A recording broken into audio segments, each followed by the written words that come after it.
ಪ್ರಿಯ ವೀಕ್ಷಕರಿ, KTN Kannada ಸುದ್ದಿವಾಹಿನಿಗೆ ಸ್ವಾಗತ. ಚಾಮರಾಜನಗರ ನಗರಸಭೆ ಶಾಖೆಯ ಸುಪರ್ದಿಯಲ್ಲಿರುವಂತಹ CDS ಸಮುದಾಯ ಭವನದ ಅವ್ಯವಸ್ಥೆ ಯಾವ ರೀತಿ ಇದೆ ಎಂದು ವೀಕ್ಷಕರೇ ನೀವು ವೀಕ್ಷಿಸಿ.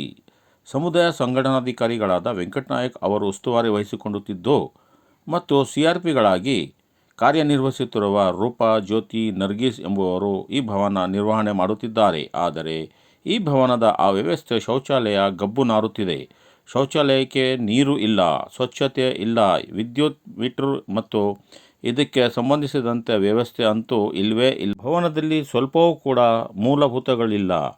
ಭವನದಲ್ಲಿ ಎಲ್ಲವೂ ಸ್ವಚ್ಛತೆ ಇಲ್ಲ. ಇಲ್ಲಿ ವಾತಾವರಣ ನೋಡುತ್ತಾ ಇದ್ದರೆ ಇಲ್ಲಿ ಅಕ್ರಮ ಚಟುವಟಿಕೆಯ ತಾಣವಾಗಿದೆ ಎಂದು ಭಾವಿಸಬಹುದು. ಏನೇ ಆಗಲಿ, ಸರ್ಕಾರಿ ಕಚೇರಿಯ ಒಂದು ಭಾಗವಾಗಿರುವಂಥ ಈ ಸಮುದಾಯ ಭವನದಲ್ಲಿ ಸಭೆ ಸಮಾರಂಭಗಳು ನಡೆಯುತ್ತಿದ್ದು ಇಲ್ಲಿ ಯಾವ ರೀತಿ ಆ ವ್ಯವಸ್ಥೆ ಕಲ್ಪಿಸಿಕೊಡಬೇಕು ಎಂದು ನಗರಸಭೆ ಮೇಲಧಿಕಾರಿಗಳು ಇಲ್ಲಿ ಗಮನ ಹರಿಸಬೇಕಾಗಿದೆ.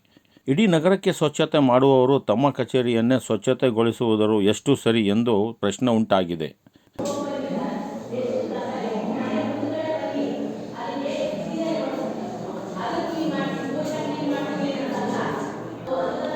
ನೀರಿನ ವ್ಯವಸ್ಥೆ ಕೂಡ ಇಲ್ಲ. ಇಲ್ಲಿ ಯಾವ ಮಟ್ಟಕ್ಕಿದೆ ನೋಡಿ. CDS ಭವನ ನಗರಸಭೆಗೆ ಸೇರಿರುವಂಥದ್ದು. ಇದು ಶೌಚಾಲಯದಲ್ಲಿ ನೀರೇ ಇಲ್ಲ. ಯಾವ ಗತಿ ಇದೆ ಇಲ್ಲಿ.